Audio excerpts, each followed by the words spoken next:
Hey, I've been in some nice studios. Yeah. Yeah, Steve probably is- some you didn't want to be. Steve's experienced at this. He used to be on TV and everything. Sometime when we have time, I'll tell you about my news media training at the FBI Academy. Oh. Oh, so you're going to get FBI answers there, Elizabeth. Whoa. I'll tell We're you messing about- around. Let's go. I'll tell you about the ID project I did for the FBI. Cool. All right, so I'd like to start off with, could you just spell your name for us and tell us what your title is? Steve, S-T-E-V-E, Bailey, B-A-I-L-E-Y. Steve Bailey. I'm a visiting assistant professor in the Criminal Justice Studies of the Justice and Community Studies Department. Excellent. All right, I'm going to ask you some of the scripted questions. Sure. If I find something I'm like, ooh, that's really nice, I wanted to talk more about that, Okay. I'll go off script. All right, so I'm going to start out with how did your instructional designer assist you in putting together a plan for your course? Well, I think you have to go beyond the instructional designer. You have to go to the way the whole program is organized. The instructional designers introduced me to their grid planning method, which was something I had not used before. It was kind of interesting because I had previously, 1 year before, completed online training for 2 different universities. And I have to say this has been the most comprehensive program of the 3 that I've ever experienced. So how did the course designers help me? First of all, they introduced me to the program. Secondly, they coached me through the program and kept me on timetable. And even as I did the first online class that I built, and I'm now getting ready to start on my 3rd one, as I did the first one, I thought, oh my gosh, this is just really huge. The designer helped me say, no, it's not that big. Let's look at this and break it down into smaller parts. And then it began to make sense. And so they helped me that way. They helped me by introducing me to a number of different techniques and tools that I was not familiar with. And that improved what I was going to do in my instruction. They also improved my pedagogy. They introduced me to things that I knew but hadn't studied very much, and so they caused me to think more about that. And I think in the process, they caused me to improve the class overall.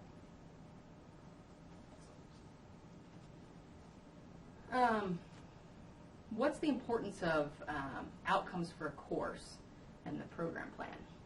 Well, the importance of outcomes for the course is you have to know where you're going. As the late, great Yogi Berra said, if you don't have any particular place to go, any place will do. Well, that's not going to work for us. We have to have some place to go. And so that's where outcomes tell us, is where we're headed. Now, once you know where you're headed, and this works exceptionally well for me, I'm a backward planner. And so I go from the outcomes and I work back and say, how will we get there? What's the route? What will we do along the route? Where do we need to stop and do reinforcement for the students? Where do we need to stop and do assessment? Where do we need to stop and go off the path a little bit so that they get the best trip we can possibly give them on the way to outcomes? So I think outcomes are extremely important. Excellent. How did you work with your instructional designer to create those outcomes for your course? In my first course, we accepted the outcomes as they were in the syllabus because this was a course that had been previously taught face-to-face. But we didn't accept them completely. The process, as I said, it made me look at what I was doing. The process made me go back and look at those outcomes and caused me to evaluate them. And with that, I decided, we're not clearly describing what we want here. So that process made me reevaluate and rewrite the outcomes, which was good. In the second class that I'm building, almost finished with, it was critical rewrite of the outcomes because what we discovered was we hadn't really linked them to the department outcomes, and that was important. So it made me go through that process and think about what are the department outcomes and how do the course outcomes relate to the department outcomes, because it doesn't make much sense to have course outcomes with no relationship to what the department wants.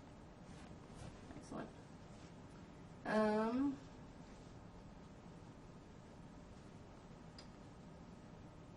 Can you tell me a little bit about creating assignments that make the content real for your students? Yes. That's part of reevaluating and reassessing the course.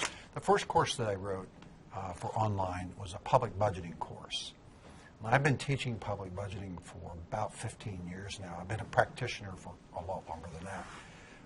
But in the face-to-face course, it's pretty much, here it is, let's talk about it in class and go do your homework and so forth. And I had to think about, okay, if I'm a student off remote somewhere and I'm taking this course online, how do I get engaged with the course? And how do I get something from this course that's useful to me?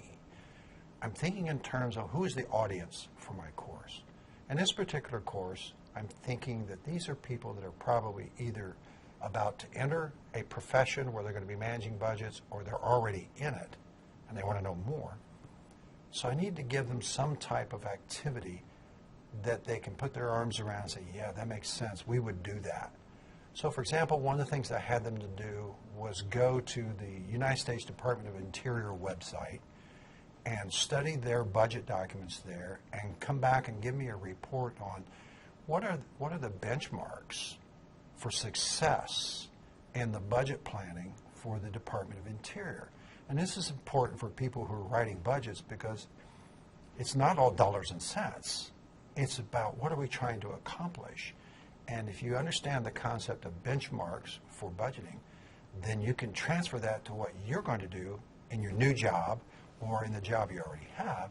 And so I think, and I hope, that they find that that's a useful exercise. Excellent.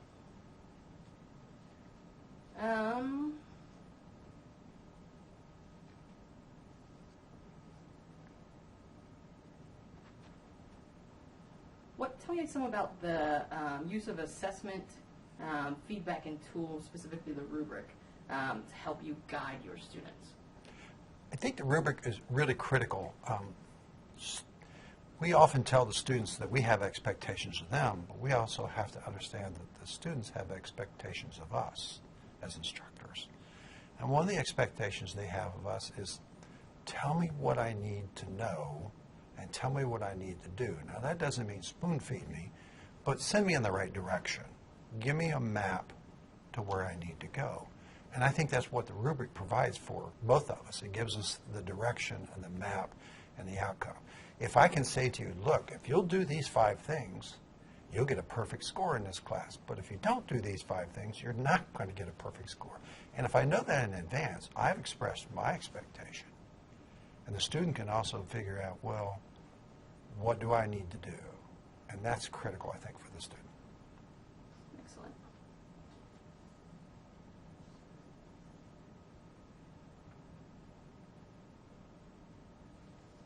Can you tell me a little bit about how you put yourself, your expertise in the course, and why is that important? I like that question. I've had the opportunity, talking about the budgeting class now, I've had the opportunity to teach that face-to-face for a long time. And in many cases, I'm teaching it to people that are already in a profession somewhere where they're using the tools but maybe don't know enough about it. And so when I relate to them my experiences over 30 years of doing this work, it starts to make sense to them, like, oh yes, I've had something close to that, now I understand it better. I've also had the opportunity to teach this course for another university 3 times online now, and the discussion boards are absolutely critical for engaging that student and sharing what I know, what I've experienced, beyond what we're putting in the learning module.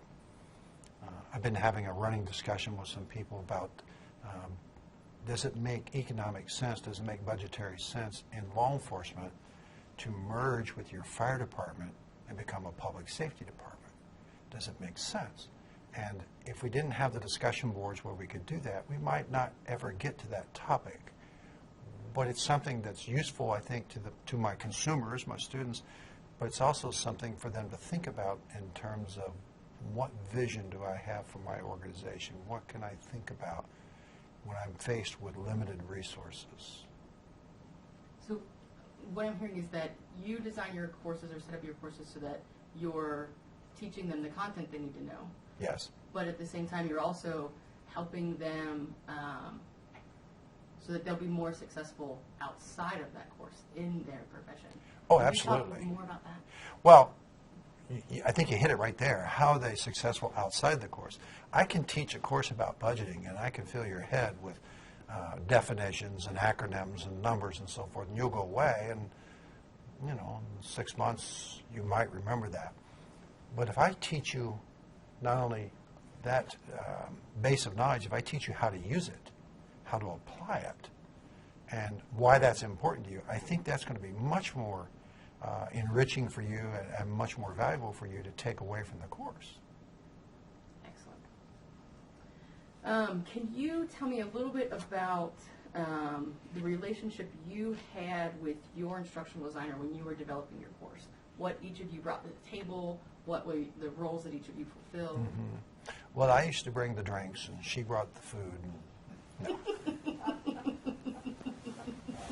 What did they bring to the table? Well, what the instructional designer brought to the table for me was a great depth of knowledge about what are the tools available, how should we apply the pedagogy, how should we apply Bloom's taxonomy, what are the different ways you can do that. There's not just one way.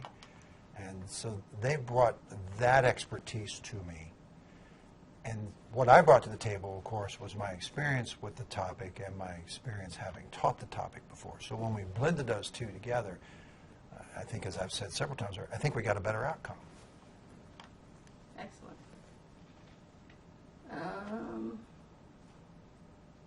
Can you tell me a little bit about the different types of assessment that you use in your courses and why you use those different types of assessments?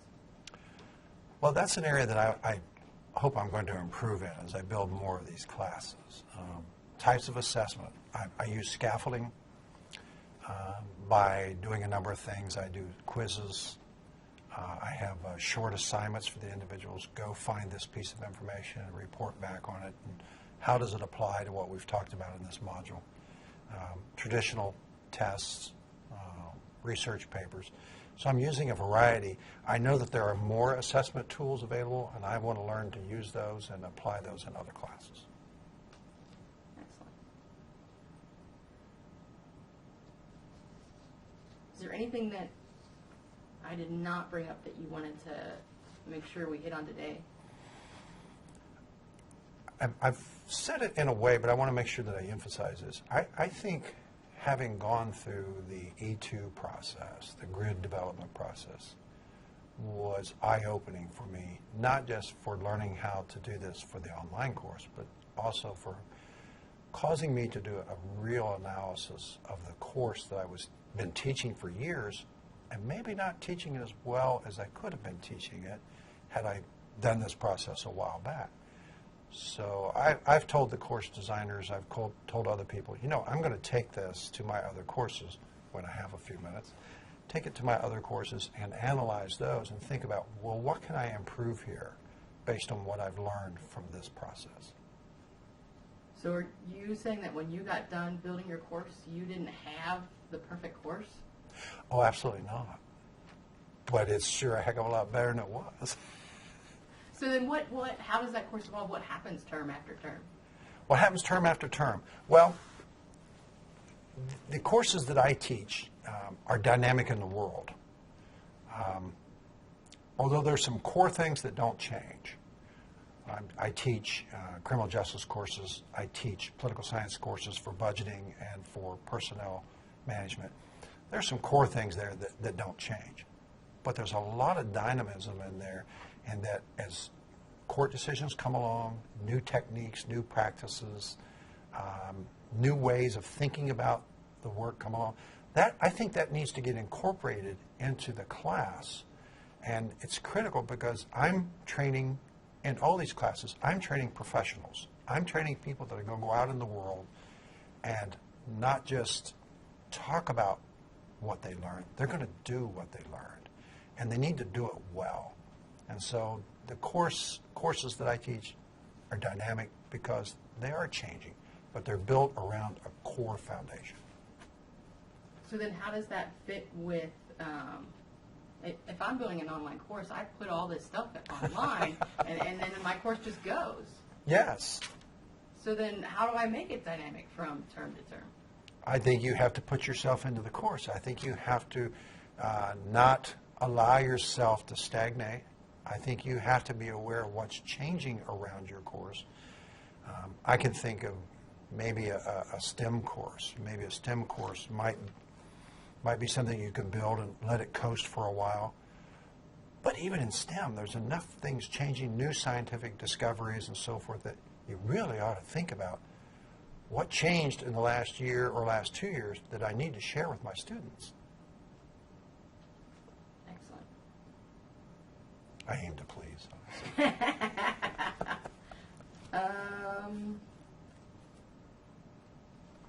Looking to see if there's anything on the cheat sheet I missed. Can you tell me a little bit, you use the Quizlet tool in your course? Yes, I use the Quizlet tool. I've used it one time. I want to use it some more. I used it to build some flashcards. Really critical in my budgeting course, because as I tell the students in my face-to-face course and in the online course, you have to know the definitions. You have to know the definitions, because if you don't understand the definitions, when you see the words and the terms in context, you'll be lost. And so the flashcards are really great. It was a really easy tool to use, and it's just clever, and I've shown it to other people and said, wow, that's really great. So I like it.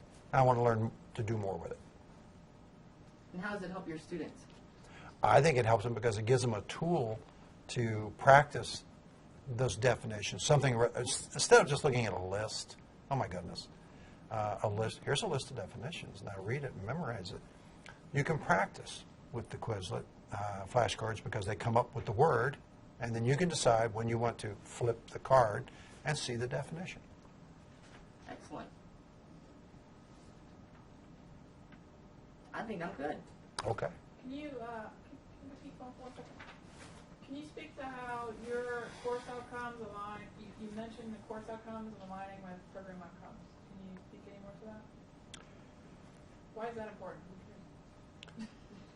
Good question. I thought we got it, but we'll do it again anyway. Well, you talked something about it, but I thought you could maybe go into it a little bit. Okay. It's important for your course outcomes to align with the department outcomes, the program outcomes. The program, of course, is composed of the courses, the individual courses. And if we're going to give to our students an education that allows them to meet the program outcomes, the department outcomes, we've got to think about how each course contributes to that. And so each part of the course needs some way to satisfy all or most of what we're trying to do in the department. The personnel course that I'm almost finished with had, I think it was 4 or 5 course outcomes, and those lined up with most of the department outcomes, which was great. But it caused me to think about that and say, okay, is there something I need to add? And I did. I needed to go back into the content of the course, and I had to add some things there about employee discipline. I had to add some things about diversity and so forth, that if I hadn't looked at the relationship between the outcomes, I might have missed that. So basically what you're saying is that your course doesn't exist in a silo. It's part of a larger program and what the students Oh, absolutely. Definitely. Each course does not stand alone. I sure hope no one thinks that they do. They don't stand alone. They interact, whether it's in my political science courses or my criminal justice courses. They all touch one another, and they all build, I hope, in one way or another, till we get to the end of the program and the student says, I've been well educated. Perfect. Okay? Excellent. All right. Awesome. Take that mic off. Yes. There you go. Yep. All right. Oop. There you go. that one right there? You're taking a sticking out. Don't worry, I walked away with the microphone. I saw you about we're not meeting tomorrow, that's fine. Okay. And I'm working. And we'll